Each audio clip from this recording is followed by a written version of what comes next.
Tiffany, we got Michael on the line. What do you want to ask him? As a rising investor, are there any red flags? Is there anything glaring that should pop out to me immediately where I immediately pass on either the deal or the broker?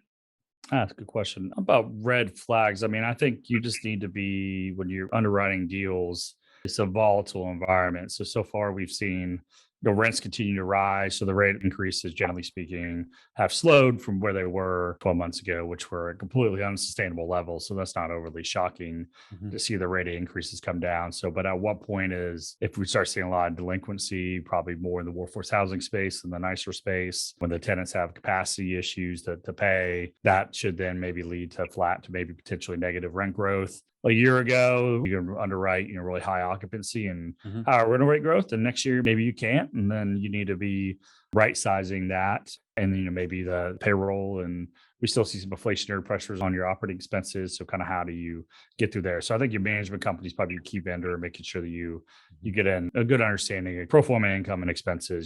I'm Brian Briscoe, host of the Diary of an Apartment Investor podcast.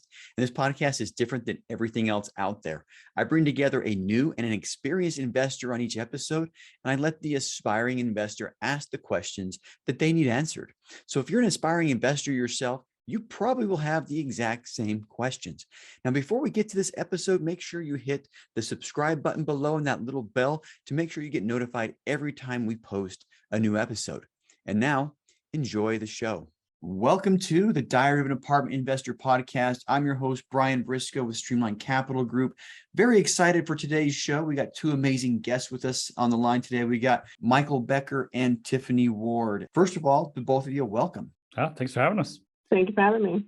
Awesome. And incidentally, this is a second guest appearance for Michael Becker. If you want to listen to his previous episode, it came out in January 22nd, 2021. So it's been almost 2 years, actually. So Michael, I guess I should say to you, welcome back. Yeah, thanks. Yeah, absolutely. So real quick, do us a favor, tell us a little bit about yourself and give us an idea of what your background is. Yeah, so Michael Becker, I'm based in Dallas, Texas. So I'm a principal of a company called SPI Advisory, and I have my partner, Sean Mavrak, and I'm based in Dallas, as I said, and he's based in Austin. So we focus on Texas multifamily. So we own in 3 of the 4 majors: Dallas, Austin, San Antonio. I'll leave Houston to the next guy to make money in. That's not really my bag. We just closed a deal. So I think we've done, somewhere around 14,000 units over the last nearly decade.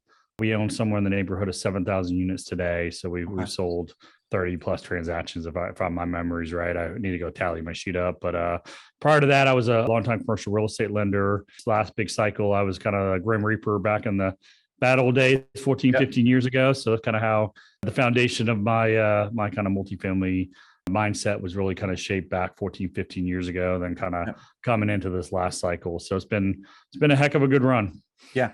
I'll tell you though, where you're at right now is extremely valuable because, you were in business and operating the last time we had a downturn. Just curious, are you seeing similar things happening now as you did 14 years ago, or is this completely different? It's not the same. We'll see. Ask me in a couple of years how it plays out, but 04, 05, 06, 07, you had a lot of kind of leading up to it. You had a lot of just BS loans kind of put out there. Obviously, the single family housing market was extremely overheated. There was not, I could argue, obviously was overheated kind of coming out of COVID with the big price increases, but people still qualified for, the mortgages with income that was verified. So it wasn't like no loan doc type of things. And then, I think I heard a stat that, in America that we have 40% of the people in their homes free and clear. Another 25% have a mortgage rate with a interest rate that starts sub 3%. And I don't know how many more have one sub 4%. So it's not going to play out the same on the single family side. Because if you have a 3% mortgage, you're not moving unless you need to move right across country or death or divorce or something like that.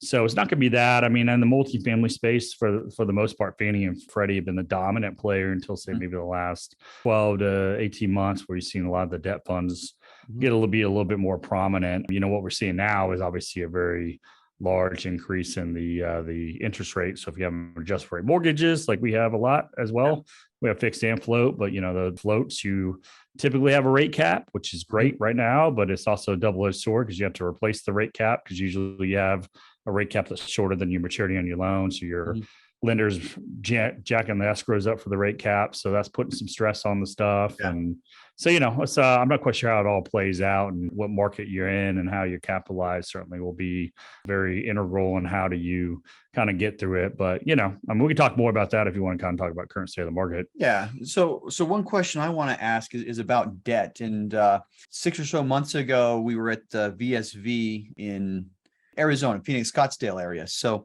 and I remember you made a comment about fixed versus float, talking about on a fixed rate loan, you typically have the yield maintenance or the prepayment penalty. On the float, you have the rate cap.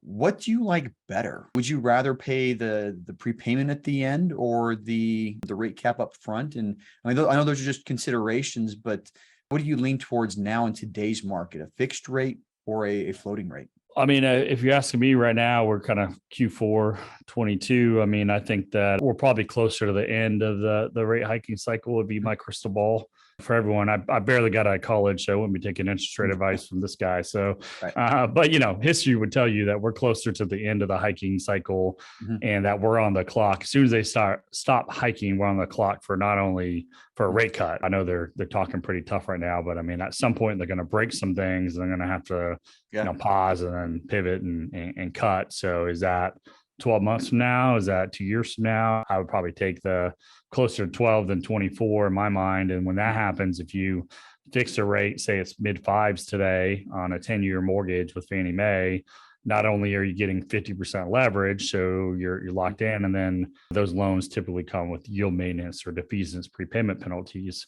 So I'm not necessarily opposed, Brian, to fixing a rate. I'm kind of gotten allergic over the years of yield maintenance or defeasance prepay, because I mean, we sold a deal in 2021 that we bought into 2016. So what happened, if you guys recall, we were in contract in September and then early October, and then we weren't rate locked. And then early November, Trump won and was a big surprise. And interest rates went up 10-year treasury went up about 80 basis points in the matter of like a month, maybe 100 basis points a month. And our rate went up dramatically. And we did a 12-year loan, unfortunately.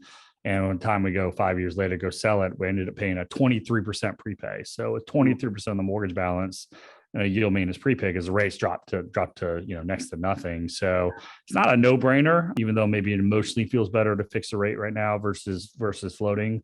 But you can't resize it easy if you have a large prepay. So if you could get a loan without a large prepay, yield maintenance or defeasance, that'd be kind of what I would focus on. And then on the float side, if you go with the agency loans, they don't typically have floors on them. But if you go get a debt fund or some of these banks or life codes are starting to put interest rate floors in.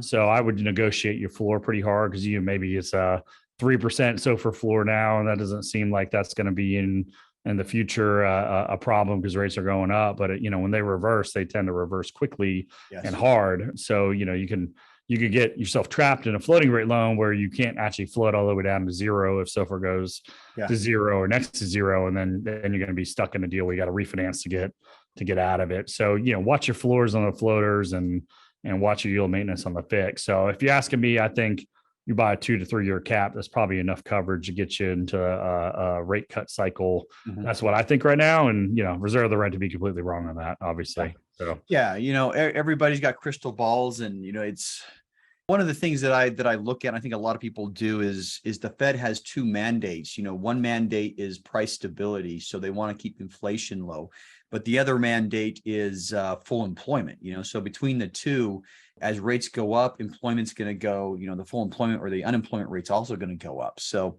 I tend to agree. I did graduate college, but it was not in finance or business. So same thing. I'll make the same disclaimer. Don't listen to me too much on that one, but.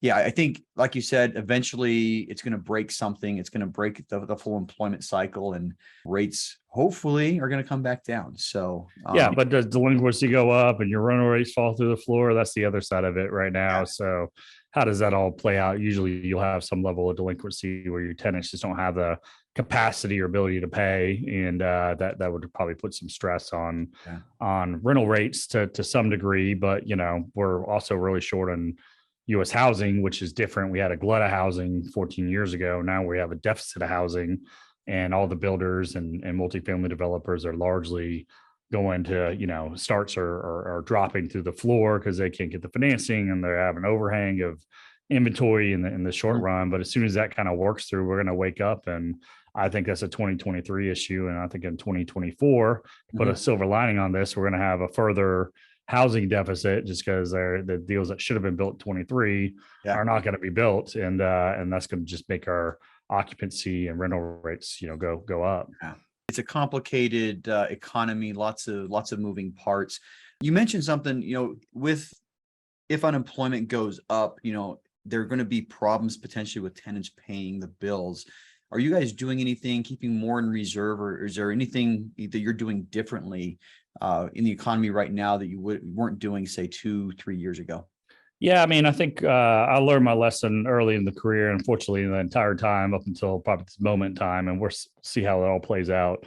I mean, it's been a rising tide, so all our boats have been floating, and you can always get out of any mistake you made. But early in the career, one of the mistakes we made was probably limping in a little light on working capital in a couple of these deals. And, fortunately we had, cap rates compress and rents go up a bunch. So that certainly helped. Several years ago, we learned like, okay, we need to come in really well capitalized out of the gate. So every deal we do, we always make sure we have a lot of money. And then we always kind of under distribute what we feel like free cash flow is going to be. And then if we have some excess funds, we can do special distributions along the way. So making sure we have a lot of liquidity. So all my entities, generally speaking, have a ton of liquidity in them.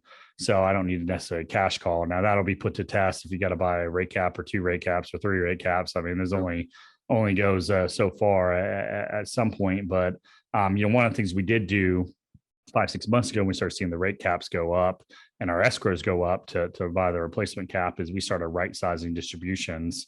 So I got ahead of this. We did a sensitivity analysis 6 months ago, and we cut several of our deals distributions 6 months ago. And so we've been hoarding some cash knowing this is going to go through that. So on a every month or every other month basis, we're constantly reforecasting our free cash flow, distributable cash flow, and what, updating the cap pricing, which, seemingly getting worse by the day.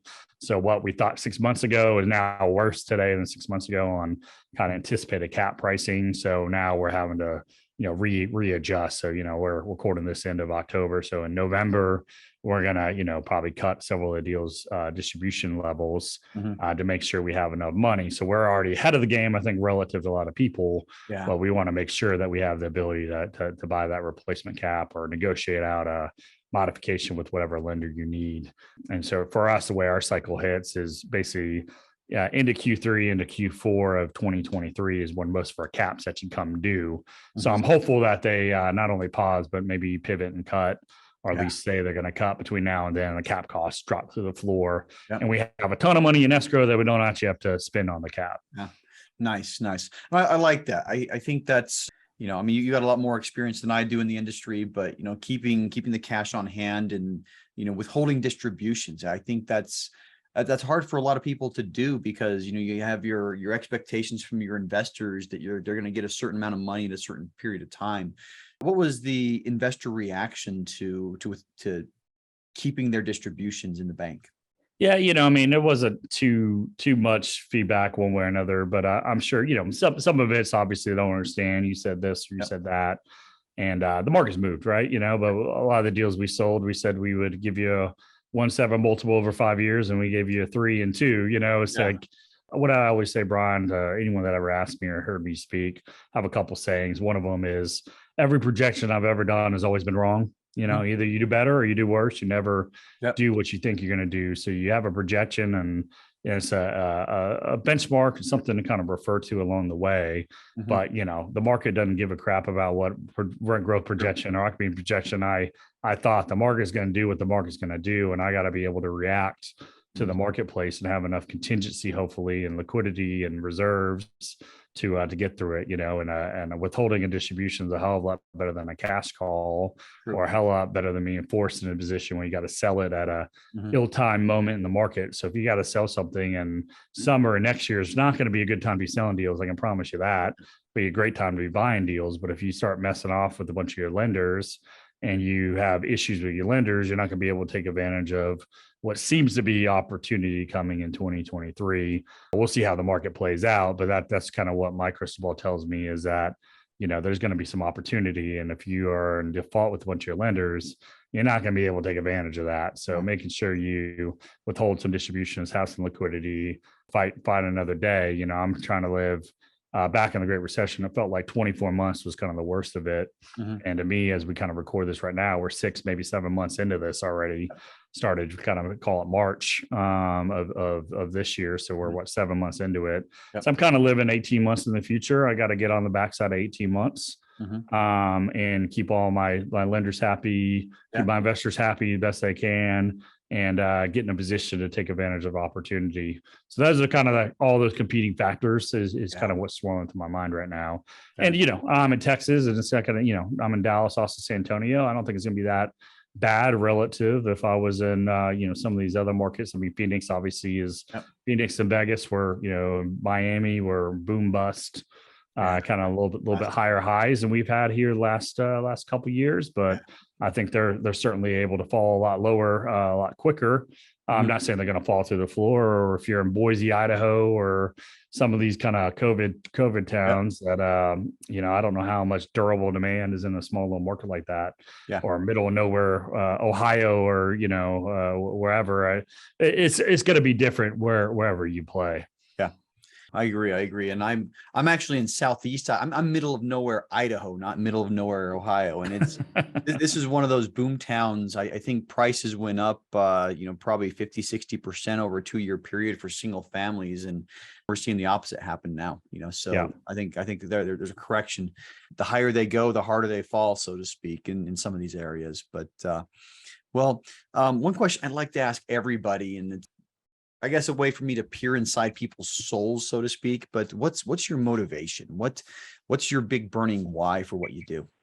You know, I mean, back when we started, it's been a while now. Just really kind of control your own destiny, independence, betting on myself, trying to set up, you know, a better life for the family. And, you know, we largely have accomplished those goals at this point. So now it's kind of shifted a little bit where, you know, we've built an actual company and have offices and employees and thousands of people that invest with us over the years. And so you have a lot of responsibility to kind of keep it all going. And, you know, so there's certainly days where I'm like, screw it, we should just sell everything and go sit at home. I mean, that would be, I just turned 44 here recently, about a month ago. You know, I just can't, I'm too young to not sit at home. Right. And I got kids that are still in school for several more years. And so I think, you know, setting a good example and good work ethic for the kids, and then making sure that all the employees and investors that we have, you know, commitments to get kept, and, you know, kind of keep it going. And, you know, we're kind of transitioning the company a little bit to the standpoint, like we first started, it was a lot more about me and my partner, Sean, and now it's less about us and more about kind of the company and culture that we built within our company and organization. And that's a lot more important. And to leave like a durable company that can maybe survive, you know, when we're eventually aren't here running, or we have to figure out how to exit it. So we're too young to really seriously consider that, but those are things we're kind of thinking forward to the next 10 years. Yeah. Awesome. Now, if you had a do-over, would you do anything differently? I wouldn't have taken fixed rates 10 years ago, and I would have taken them last year. Yeah, right. Yeah. So, man, if only your crystal ball was working, you know, in 2014. But you say that, I remember, you know, I'm old enough to see the .com bubble when I was really young, for started investing. And then I saw the housing crisis, and then last year seeing NFTs and, you know, crypto, meme stocks and this and that. So those are, you know, history's not exactly the same, but next time you see the next meme stock and an NFT, it maybe goes higher for longer than you think it should, but you're probably closer to the end than the beginning. And maybe you want to fix a rate or sell the deal that you don't want to own and go a little more liquid in cash. All right. Love it. So last question for you. What's next? I think, like I said, we're just kind of, we're fortunate. We sold 6 deals this year, early in the year, and got, you know, kind of top of the market pricing on most of them. Refinanced a couple deals out as well. And then got a few more. Hopefully we'll close for the year's over. Just really trying to position ourselves to, you know, 1, keep all the plates spinning that we got. And then 2, be in a position to take advantage of what I think will be opportunity in 23. And it's not going to be here as long as you probably think in the moment in time. So, you know, it might just be a matter of months or maybe a year, and then it's going to, you know, pass you by. So if you don't have the ability or the gumption to take advantage of of the moment where the sentiment's really terrible, like it is kind of right now with a lot of investors. Yeah. You're probably going to wake up and say, man, I wish I would have done this or done that. And it's going Yeah. to pass you by. So that's kind of what I'm anticipating is going to happen. And we're going to try to be in a position to take advantage of it. Love it. Love it. We're going to shift gears a little bit and bring our aspiring investor on today. So Tiffany, welcome to the show. Thanks, Brian. Good to be here. Yeah, good to have you on. So how are you doing, first of all? I'm doing well. I can't complain. It's a sunny day here in Richmond, Virginia, and it's been a good day for me so far. Awesome. Awesome. Well, do us a favor and tell us a little bit about yourself. Sure. So, like I just said, I'm in Richmond, Virginia. I'm a mom of a 2-year-old, and I'm a CrossFit coach and a local investor. So I currently have a couple properties in North Carolina, multifamily properties, and then I just launched my Airbnb in August, which is doing pretty well. So that's what I'm got going on. Awesome. Awesome. And what's attracted you to the multifamily space? Really, I was pursuing single family, and my goal, like a lot of people, was just to acquire 10 properties. I learned that I could acquire 10 properties in my own name, and that was going to supplement my retirement income. And then I had a mentor who introduced me to multifamily, and I was able to acquire 10 properties all at once, right? And so I really like the economies of scale, and my strategy is just more long-term, right? So I'm still a W-2 employee, happily employed, and I'm really just trying to get my money to work for me. And so I don't need the money today. I'm okay to sit my money in a good cash flowing investment, and see those proceeds in 3 to 5 or 7 years. Yeah. So I really just like the economies of scale and the way that I can double, my profits. Yeah. My investment. Yeah, I like that idea too. Doubling your money is a nice thing to do. So as far as, that's kind of why multifamily, but let's go a couple steps deeper. What's your motivation and your big burning why? My big burning why is, obviously for my son. A lot of people are facing education and student loan kind of crisis. And so I want to be able to put him through the school or education system of his choice. I also want to be able to exit corporate America a little bit earlier, a lot earlier. Yep. So, I see so many people who reach their 60s and 70s and a lot of family members and extended family, and they can't retire. They don't have enough money saved aside, and they can't pass anything down to their children. Yeah. And so really that's what I'm trying to do is kind of create wealth for myself, but then also wealth that I can pass down to my son. And then also just educating others. So I do have a multifamily meetup here in Richmond, Virginia, and I'm very active in the real estate community. And so really just bringing others along and kind of educating them on the benefits of real estate and how that can enhance their lives. Awesome. Awesome. I love it. Well, we come to my favorite part of the show here where I get to sit back and listen for a lot. But Tiffany, we got Michael on the line. What do you want to ask him? Hi, Michael. It's good to meet you today, and it was good listening to kind of the intro Q&A. I did want to ask, in today's market, obviously there's a lot of fear, and then, for some people there is a sense of greediness.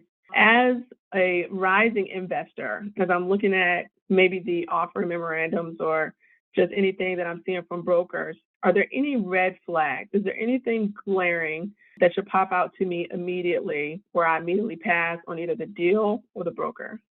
That's a good question. About red flags, I think you just need to be, when you're underwriting deals, it's a volatile environment. So far we've seen rents continue to rise. So the rate of increases, generally speaking, have slowed from where they were 6 months ago, 12 months ago, which were at completely unsustainable levels. So that's not overly shocking to see the rate of increases come down. But at what point if we start seeing a lot of delinquency, probably more in the workforce housing space than the nicer space, when the tenants have capacity issues to pay, that should then maybe lead to flat to maybe potentially negative rent growth, and making sure that you have a real good understanding what real-time rents are in the location that you're underwriting.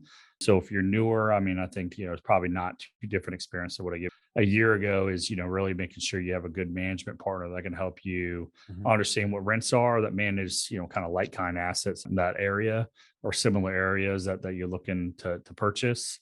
Greystar manages, I don't know, a million units or something like that in the country. And they're probably not the right person for a 50 unit 1960s deal in Richmond. They don't manage that type of stuff. So whatever management company manages that type of asset should have a good pulse on rents and making sure you're getting a good realistic operating budget. A year ago, you can underwrite, really high occupancy and high rental rate growth. And next year, maybe you can't. And then you need to be right sizing that. And, maybe the payroll, and we still see some inflationary pressures on your operating expenses. So kind of how do you get through there? So I think your management company is probably your key vendor, making sure that you get in a good understanding of pro forma income and expenses. I think from this moment in time, if we do see further dislocation, which I'm not sure, I'm not saying the floor is going to fall out and this is '08 again. I don't think that's going to be the case. I don't think it goes on as long or goes as deep. But I think you're in a good position from the standpoint you don't have a lot of prior deals you have to go deal with that maybe some other people might. And you will have a lot more attention from the brokers than you otherwise would. Because if you've never done a deal and you go get someone that's done a bunch of deals, they're not going to give you the time of day or opportunity to win a deal. Where there's a lot thinner field, you might have more opportunity to kind of step up. So the question is, do you have debt lined up? Do you have a good mortgage broker? Do you have your management team in place? Do you have investors that can give you capital? And then do you have the gumption to actually go put a deal in escrow and go try to put it together? Or does the fear hold you back where you don't actually do it? Those are the things you're going to have to kind of think through. Love it. Lot of good points there. I don't think I can add to that. Okay. Yeah. Awesome. So you touched a little bit on the property management piece, and obviously there are a lot of pieces to the team. I'm just curious today, what does your team look like? It looks like you have employees, which you mentioned earlier. Can you talk a little bit about how you started versus how your company or employee mix looks today?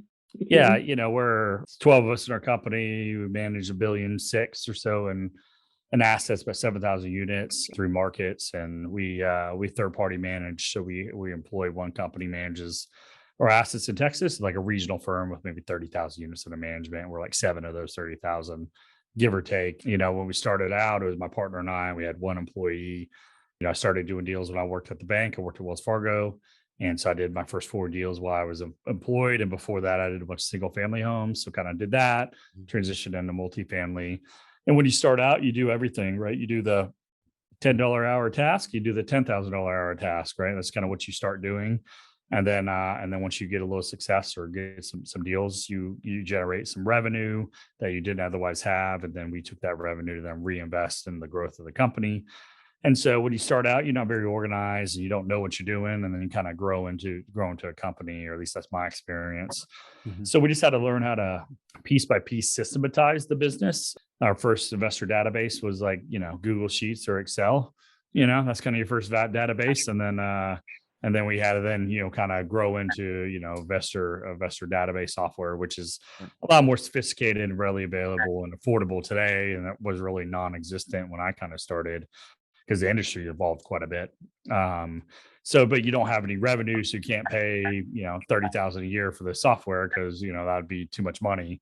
You don't have asset management fees coming in. You can't pay this or that. So, most people start with like an admin, try to get kind of low value task off of you while you focus on, the highest and best use of your time as an apartment syndicator is, you got to find deals and find money, right? So if you're not talking to investors or talking to brokers, that's not usually the highest and best use of your time. So if you get the other pieces of the business off of you, like any sort of the administrative stuff, or we got asset management help, or, what are the 1,000 things you got to do, file tax returns, et cetera. Those are the things you need to kind of systematize and try to get off of you so you can focus on finding deals or finding money or partnering with someone that can serve those functions for you. Yeah. And I loved hearing that, because that's essentially how we did it. At the very beginning, you're doing everything. You have a partner or two and you're doing everything. And it was about a year and a half ago that I got my first virtual assistant to do a lot of those admin type stuff, tasks. And that's exactly the progression. I'm several years behind, and hopefully, fast forward 8 years, I've got the $1.6 billion. That's similar progression to what I did. And the VA to do the day-to-day tasks, a lot of the $10 an hour tasks really, really does help out. So love it. I guess along the lines of a VA, obviously in the single family space, the VA can do a lot more of those day-to-day tasks, but not necessarily the admin tasks, but also qualifying leads, a lot of the follow-up and dispo and things like that. So on the multifamily side, are you seeing that you can leverage those virtual assistants to do some of that initial deal analysis or even cold calling potential properties? Or are you operating at a space where it really just is not beneficial? You kind of need to be the driver in the seat and have those one-on-one conversations with the owners. I don't have any VAs. Brian, do you have anything to? Yeah. So I mean, the VA in multifamily. Now, my situation is a little different. My VA does a lot of the podcast stuff, so she reached out to you guys and took care of that. She books podcasts. I've got a scheduler. I've got a podcast editor. But I mean, the VA does a lot of the minute tasks. She doesn't do any underwriting, but I basically looked at all of the tasks that I do in a day or in a week that I could offload, the things that I don't like doing and the things that, somebody else could do just as well, type stuff. So I know other people use VAs for underwriting. Really what it comes down to is whatever you want your assistant, your employee, or your VA to do, you've got to teach them how to do it. You got to train them and make sure you have the right person in place. Yeah, I've been looking into a VA myself, and I haven't quite pulled the trigger just because I feel like at this level, as you mentioned, Michael, don't have a lot of cash flow, right? So it's a big expense without the deal flow there. And then it just helps me to learn the business, to get those one-on-one conversations with owners and lenders and everyone else, all the pieces of the puzzle. I did want to step back to something that you said earlier, Michael, when you were talking about your disbursement and your distributions. So I have personally had a capital call during the pandemic, but everything that I'm in is joint ventures. It sounds like your investors had the typical feedback of, hey, we expected X and you're giving us Y. But can you tell me about a time where maybe you had to do a capital call and then how that might differ between a joint venture and a syndication? We do both JVs and syndications. So JVs we get into are typically your super high net worth guy. You have a 1031, you're out of state, you want to come to Texas, you don't know anybody, and we'll do kind of a direct deal with them and form a tenant in common or TIC and do it that way. So the only time we've ever had a cash call has been on a TIC. Was during COVID, and we had a deal that was kind of running a little lean. And then it was like, all right, we got to that was a straw that broke the camel back. So maybe one or two in my entire career. And it was both in joint ventures. I never had to do syndications. If I do have to do syndication, I fully expect that my folks will probably scatter a little bit, and I'll be lucky to get 50 to 75% participate in the cash call. And then the rest will have to come from us. And then the people that don't participate get diluted pro rata or pari passu what they didn't contribute. That's part of the mentality over the last several years. And late last year and early this year, we sold several deals because it just seemed, the market didn't make as much sense as it had prior. So we've got quite a bit of liquidity. So we'll see. Ask me in a couple of years if it's enough, because I don't know what the future exactly is going to hold. If you got a $100,000 cash call and you only get 70,000 from the folks, so you got, that 30,000 still needs to be done. So can you come out of pocket as a sponsor? It all seems really glorious. So I'm sure a lot of the LPs that are aspiring GPs, think it's a no brainer, and these GPs make a ton of money, and the good times we certainly have. Bad times, you're on the hook on the loan, either with the actual guarantee or at least a carve out. And then you got to keep the deal afloat or try to get out of it. A lot of times you're floating loans or the cash call, if God forbid it comes to that. It's not all roses. The flip side, it's been a hell of a run. So obviously it's been a good cycle, so I don't know if that answers your question or not. I would expect a lot of the syndicated capital to kind of flee because they lost a bunch of money in the stock market, or maybe they're being cash called on. Most people don't just invest with one sponsor. They invest with a lot of different sponsors, and maybe this other deal is not going good and they had to put the cash over there, or don't feel like they lost all their money. Don't want to throw good money after bad, or whatever the case might be. We've got one property it was syndicated, and just the background on the property, it's a HUD property. So we have to only bring in Section 8 tenants, and that the housing authority told us about this great program we could get the property on that would double our rents. So we bought it thinking we'd be able to double our rents in 6 months. Well, it's been 3 years and we're still going through that process. We did have a couple of capital calls, and it was not fun. What we ended up doing, though, was doing GP capital calls. We didn't go to our investors. And, fortunately, the GP members, we were able to cover the delta. And that's one thing that, we looked at is we could go to our LPs. We could do a second round of funding, essentially chose to take acquisition fees from other properties and do a capital call with that acquisition fee. We timed our capital calls with other capital events, either acquisition fees or dispositions of properties to keep it afloat. But for us, we didn't want to ask the investors for the capital call. I mean, we've told the investors on that property exactly what's going on. We didn't want to ask the investors to put more money in. We decided to do it ourselves. And it is like Michael said, I mean, a lot of people when they're looking at this, I've got a lot of money, parked into that one single deal, a lot more than I ever anticipated I'd have. And it's not all roses. 2-3 years from now, fortunately, we've got a 5-year loan on that property, but 2-3 years from now, I think I'm going to get it all back and more. But in the interim, there's always that question. I guess my follow-up to that is how much of your acquisition fees are you setting aside versus, paying yourself out? And that might lend to the structure of your LLC or S Corp, C Corp. Is there a rule of thumb to how much a partnership should set aside of those fees that they get upon closing?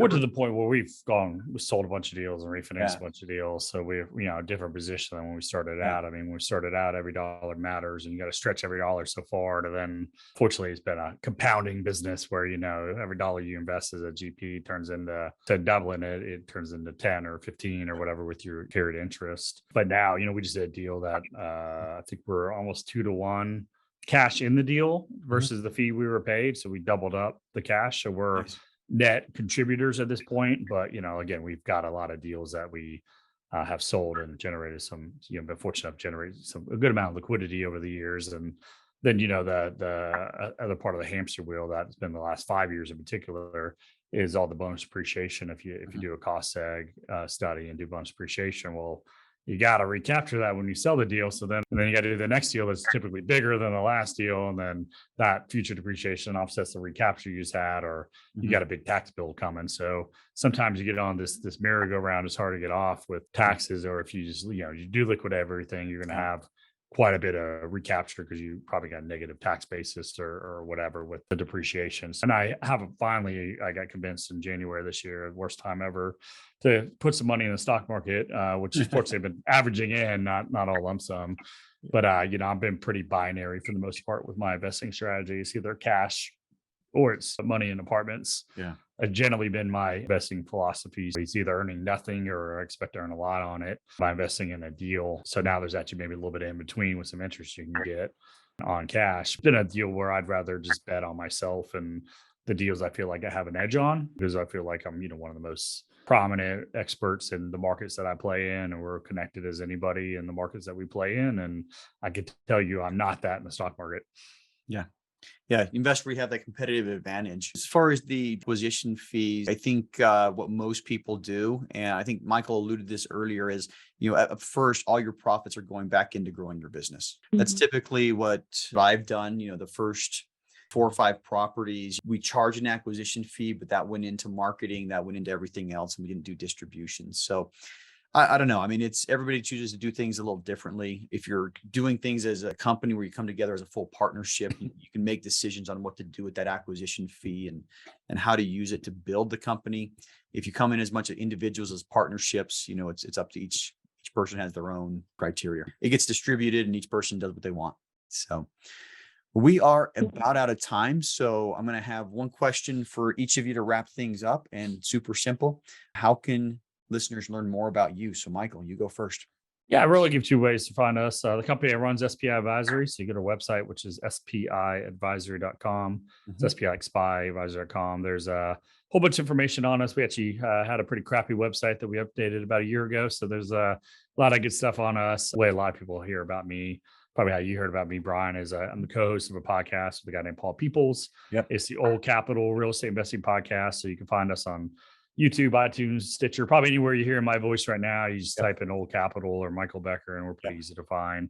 Or the website for the podcast is oldcapitalpodcast.com. And we've been doing that for 7-8 years. So if you want to hear me drone on about multifamily for the last, what I was saying 7 or 8 years ago, you can go see how wrong I was 7-8 years ago, or judge me with the benefit of hindsight. 100% of your projections have been wrong. So we'll go back with that expectation. So, and incidentally with that podcast, as far as gems or gold nuggets, it's probably one of the most dense podcasts out there. And I mean that dense as in, most gold nuggets per minute, so absolutely. It's not real rah-rah, man. We get right into it. Yeah. Paul, his company did a couple $1 billion in debt last year, and we did almost $1 billion in multifamily transactions. And, we don't really have any commercials or anything like that. It's just kind of get right at it. Yeah, they dive right into it, and it is an amazing podcast. I think a lot of people appreciate you for doing that for so long. Tiffany, same question for you. How can listeners learn more about you? Sure. I do have a website, and it is wealthwithtiffany.com. So if you can look me up there, and then I have the same handle across all social media. So Facebook, Instagram, LinkedIn as well. All right. Sounds good. We'll make sure all that information hits the show notes. So anybody listening, you want to connect with either of these two individuals, SPIadvisory.com, Old Capital Podcast, and wealthwithtiffany.com. Tiffany. All right. And we'll make sure that gets in the show notes. So check them out, reach out to them, and see what they have to offer. I very much appreciate you guys' time today, and thanks a lot. Thank you. Hey, if you like that episode, make sure to subscribe. But more importantly, if you haven't joined our multifamily educational community yet, which we call the Tribe of Titans, you are missing out. Get 30 days free by clicking the link in the description to this episode, or go to thetribeoftitans.info, and we'll see you there.